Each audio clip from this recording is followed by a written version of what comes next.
Welcome, ladies and gentlemen, to Then and Now Archives. I am James.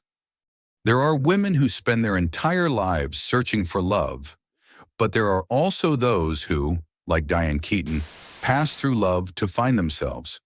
Behind the radiant smile, the famous fedora hat, and the halo of a Hollywood icon is the quiet tragedy of a heart that loved much but never got to stay.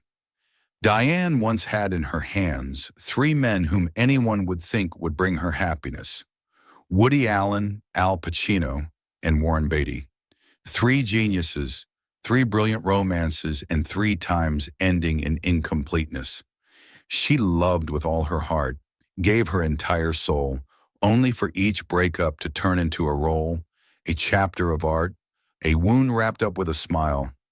Why did a woman as intelligent, charming, and desired as Diane Keaton, who once made all of Hollywood infatuated, choose to live alone until the end of her life? Was it because she feared love, or because no one was great enough to walk with her to the end of the road? The answer lies in her own journey, a life of passionate love, pain, and awakening. Keaton did not see love as failure, but as material for living and creating. From Woody Allen, she learned freedom in art. From Al Pacino, she tasted the intoxication of passion. And from Warren Beatty, she understood that beauty is never enough to keep someone forever. In the end, after all, Diane Keaton chose unconditional love, the love for her children, family, and herself. Her story is not just a tragedy of incomplete romances, but the awakening journey of a woman who knows how to love, how to hurt, and dares to choose solitude as a form of freedom. Join me, James, in decoding the heart story of this cinematic icon. Don't forget to subscribe to the Then and Now Archives channel so you don't miss out on deep stories about other cultural legends.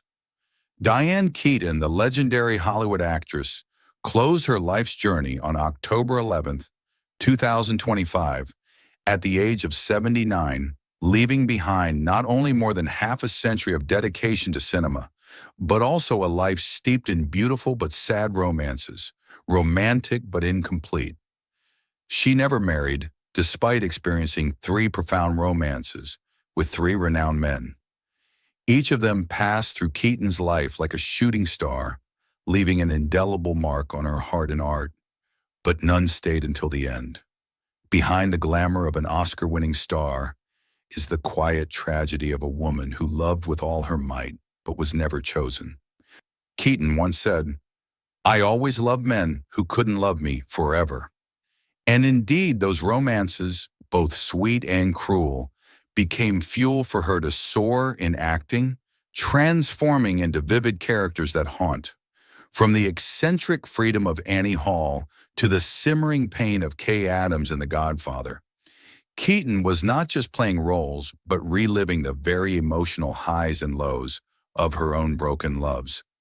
Though without a happy ending in the traditional sense, Diane Keaton still chose to walk alone with a serene smile.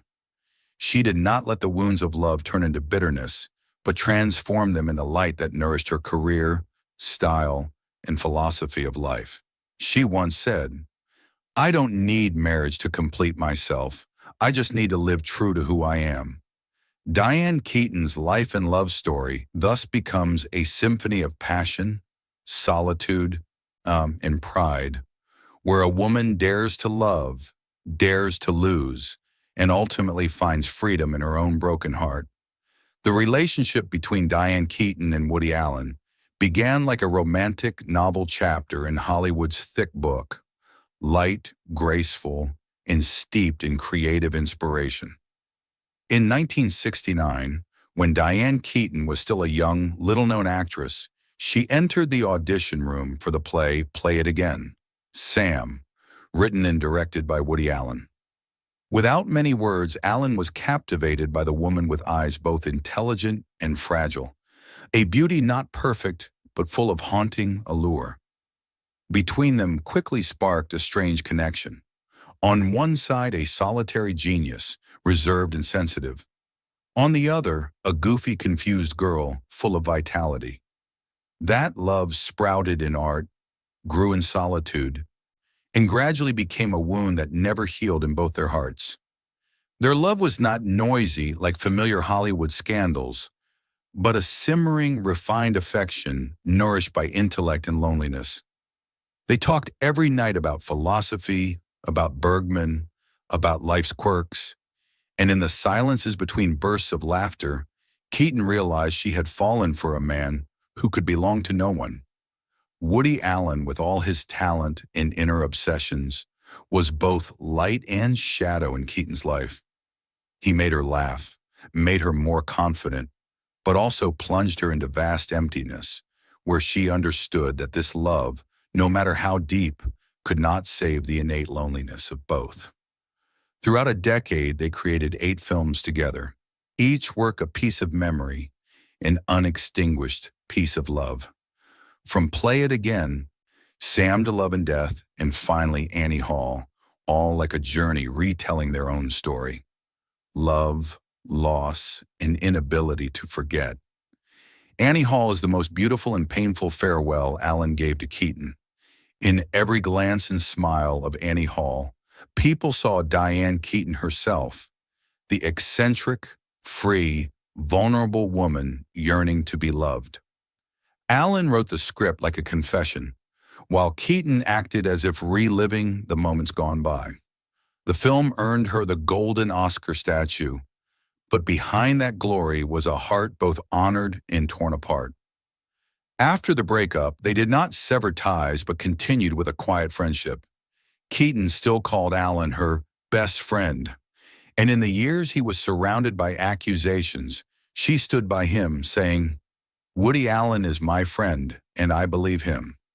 For Keaton, it was no longer love, but loyalty, memory she could not and did not want to erase. Allen once said they differed in every way, but it was those differences that made him unable to stop loving her. And Keaton, though rarely mentioning the pain, revealed in her memoir, then again the lingering emptiness after that love ended.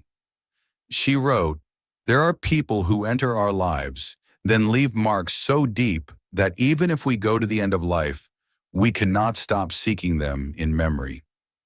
When Diane Keaton passed away, People magazine reported that Woody Allen was devastated and chose silence. Perhaps he understood that, for someone like Keaton, love never dies. It only turns into a faint light, eternally illuminating the deepest corners of the soul. Annie Hall is still there, like an unfinished love letter, and their relationship remains a beautiful tragedy, where 2 lonely souls once found each other, loved each other, then had to part to forever live in each other through immortal films.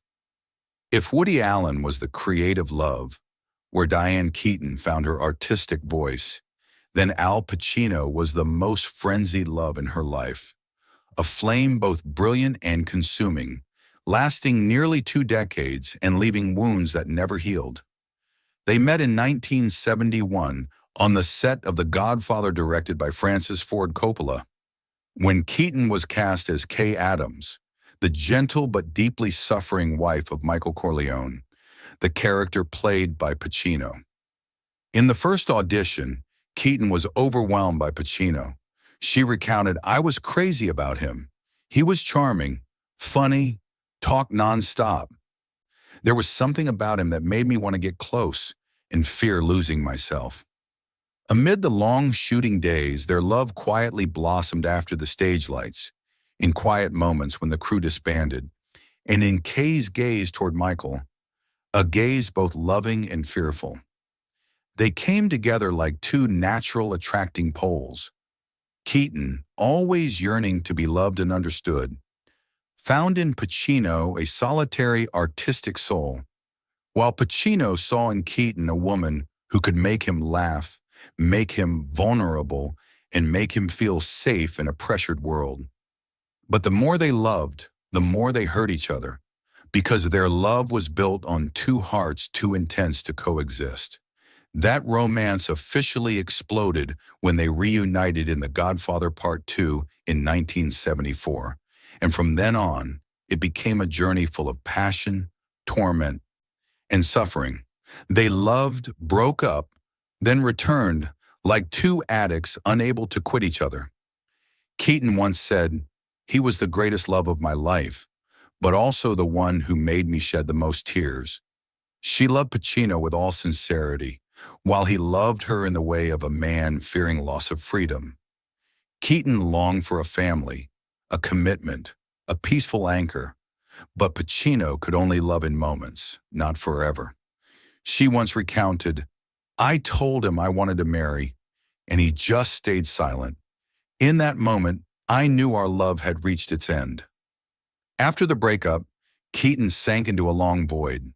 She still made films, still smiled for the cameras, but in her eyes there was always an unnamed sadness. Many years later, she admitted, "I loved him so much I couldn't love anyone else." And perhaps that's why Keaton never married, because her heart was forever bound to that man's shadow. A great love, but one impossible to hold. Nevertheless, their relationship did not end in bitterness. When Diane Keaton received the American Film Institute's Lifetime Achievement Award in 2017, Al Pacino stood on stage, looking at her with eyes full of emotion, and said, "You are a great artist, an extraordinary person. I love you forever." The entire auditorium fell silent, and in that moment, time seemed to rewind, taking them back to the brilliant years when Kay and Michael still believed in love. When Diane Keaton passed away in 2025, Pacino made no statement. He chose silence, but perhaps that silence was the most painful farewell. For a man who once lived by emotions, no words could express the loss when the woman he once loved deeply had become memory. The love between Diane Keaton and Al Pacino had no perfect ending, but it lives on in every film frame, in every gaze Kay gave Michael. The gaze of a woman loving to the utmost, even knowing that love would shatter. It is a beautiful tragedy where passion and solitude merge, where love cannot conquer fate, but is deep enough to become immortal. Warren Beatty was the final romance in Diane Keaton's love journey, and also the chapter that closed quietly, but steeped in pain, like proof that some people enter our lives, not to stay forever, but to leave deep marks on the heart. They met in 1981, when Beatty was preparing his most ambitious career project, the film Reds, an epic about love, politics, and ideals. He was director, producer, screenwriter, and also starred, while Keaton played Louise Bryant, the lover and companion of the main character.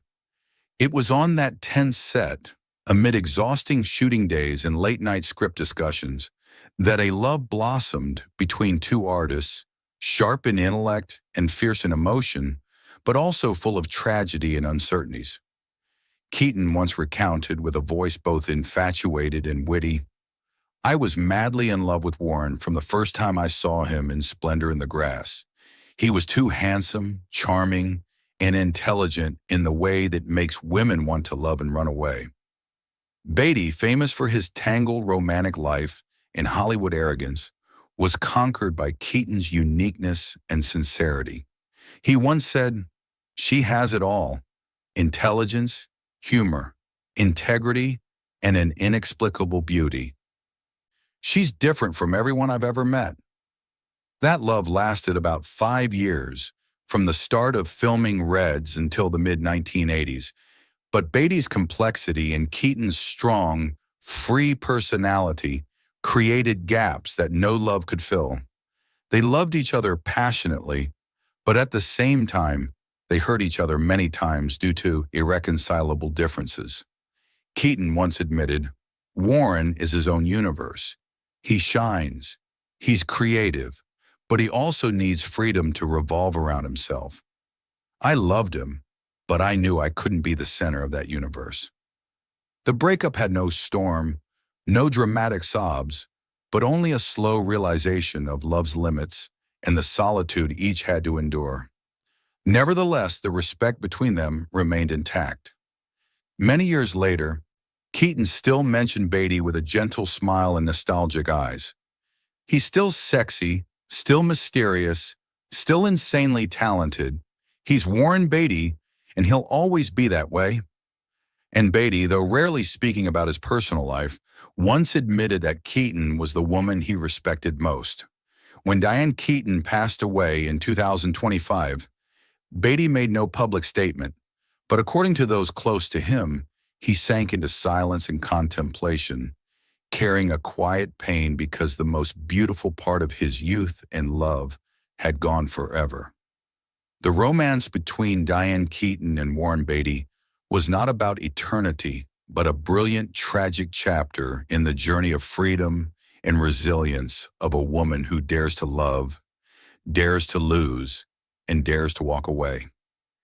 It closed with respect and deep memories, becoming the final proof of who Keaton always was, an artist who lives truly, loves wholeheartedly, and maintains her own freedom even when love no longer exists. After the romantic but incomplete loves with Woody Allen, Al Pacino, and Warren Beatty, men who passed through her life like beautiful but hurtful chapters in the long novel called Diane Keaton, she chose for herself a different ending, peaceful but no less strong than any love story, living an independent, authentic, and free life. No man's arms, no glamorous wedding, no perfect happiness by template. Diane Keaton wrote her own definition of happiness, one that comes not from belonging to someone, but from belonging to herself. She once said in an interview with The Guardian that she had no regrets about never marrying and that she had beautiful loves, but also experienced pain and disappointment. Yet she still had a free life, and for her, that was the greatest gift. The decision not to enter marriage did not stem from fear, but from a profound realization that love, no matter how beautiful, is not the only thing defining a woman. While many contemporaries like Goldie Hawn or Meryl Streep chose family as their anchor, Keaton walked alone, not lonely but full of quiet sadness, a sadness invisible but deeply etched in her eyes and heart. At the age of 50, when many thought she had closed all opportunities to become a mother, Diane Keaton opened a new chapter in solitude and strength. In 1996, she adopted her daughter Dexter, and in 2001, her son Duke. She once called that decision the bravest thing she had ever done. In her memoir, Then Again, she wrote that motherhood made her understand humility and no longer being the center of the world, a realization that brought peace and also a silent loss because hopes for complete love did not come true. For Keaton, motherhood was not a substitute for love, but a healing journey where she found balance, responsibility, and a kind of happiness that needed no lens or recognition from others. Beyond cinema, Diane Keaton was also a multifaceted artist and persistent creator. After more than 6 decades of activity, she participated in over 60 films and left classic roles like Annie Hall, Erica Berry in Something's Gotta Give, or Nina Banks in Father of the Bride. The film Something's Gotta Give earned her a Golden Globe and an Oscar nomination at the age of 57, at an age when many actresses are forgotten by Hollywood. But Keaton proved that women have no expiration date, only moments to shine. Not just an actress, Keaton also directed, produced, wrote books, and photographed. Her directed film Unstrung Heroes was highly praised by critics for its subtlety and humanity. She also published many books, including Let's Just Say It Wasn't Pretty, where she discussed beauty, aging, and self-acceptance with witty yet profound prose. Beyond art, Diane Keaton was a talented real estate investor, famous for her passion for restoring old houses in California, turning each home into a work reflecting refined aesthetics and a unique view of life. In everyday life, Diane Keaton lived simply and sincerely. She became a vegetarian in 1995, loved nature, liked wearing suits, wide-brimmed hats, and stayed true to her own style, both masculine and graceful. She refused plastic surgery and saw wrinkles as certificates of time. She said she wanted her face to tell stories of mistakes, joys, and losses, a diary she did not want to edit or hide. Diane Keaton did not need a happy ending for her life to have meaning. She did not need a man to prove her worth. In the silence of her later years, amid the sun-filled house in Los Angeles, Keaton had it all: a small family, beautiful memories, and a career no one could deny. She lived as she acted, authentic, unique, and full of emotion.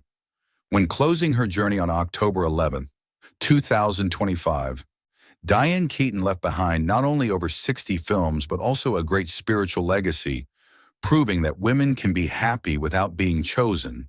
They can be happy by choosing themselves and overcoming the pains of incomplete loves. And that's all about Diane Keaton's great but unfulfilled romances. She passed through affairs with Allen, Beatty, and Pacino, not in failure but in absolute self-mastery. She chose single motherhood at 50, finding the greatest happiness and purpose in life, proving that independence and maternal love are the perfect happy ending for herself. Keaton's legacy is a powerful message. Dare to live, love, and define happiness in your own way.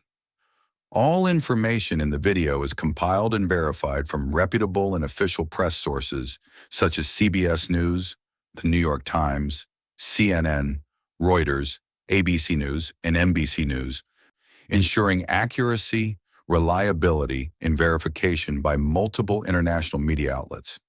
If the story of Diane Keaton's independence and inspiring incomplete romances captivates you, remember to hit the subscribe button and turn on notifications to join me, James, on the Then and Now Archives channel. See you in the next videos.